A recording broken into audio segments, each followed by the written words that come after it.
بسم اللہ الرحمن الرحیم۔ السلام علیکم۔ انشاءاللہ آج کی ویڈیو میں آپ کے سامنے 10ویں جماعت کی اردو کی نئی کتاب جو کہ Punjab curriculum and text book board نے حال ہی میں شائع کی ہے اور اس سال سے پنجاب کے اسکولوں میں پڑھائی جا رہی ہے، اس کتاب کے سبق ایک حمد کا نہایت آسان مرکزی خیال پیش کروں گا۔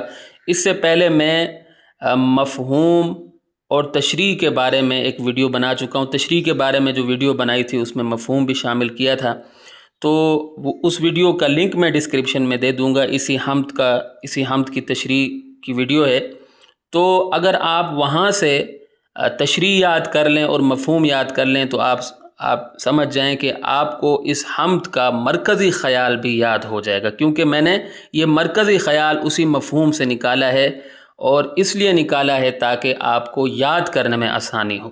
ہماری کوشش ہوتی ہے کہ اسٹوڈنٹس کے لیے آسانیاں فراہم کریں، تو اس لیے جب آپ مفہوم اور تشریح یاد کریں گے تو آپ کو مرکزی خیال بھی یاد ہو جائے گا اور خلاصہ بھی انشاءاللہ یاد ہو جائے گا، اور خلاصے کی ویڈیو بھی میں بنا چکا ہوں۔ تو آئیے ہم دیکھ لیتے ہیں۔ مرکزی خیال تو چھوٹا سا ہی ہوتا ہے۔ نظم حمد کا مرکزی خیال، شاعر کا نام امیر مینائی۔ اس کائنات میں اللہ تعالیٰ جیسا کوئی نہیں ہے، اس کے حقیقی مقام کے بارے میں کوئی کچھ نہیں جانتا۔ وہ اتنی ساری نشانیوں کے باوجود بھی ہماری نظروں سے اوجھل ہے۔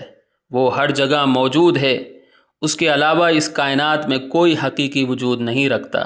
اس کی ذات بابرکت کسی ایک جگہ محدود نہیں ہے۔ وہی اس کائنات کے حسین باغ کا حقیقی مالی ہے۔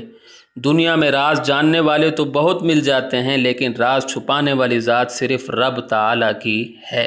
تو یہاں آ کر ہمارا مرکزی خیال ختم ہو جاتا ہے، ہماری ویڈیو کا اختتام ہوتا ہے۔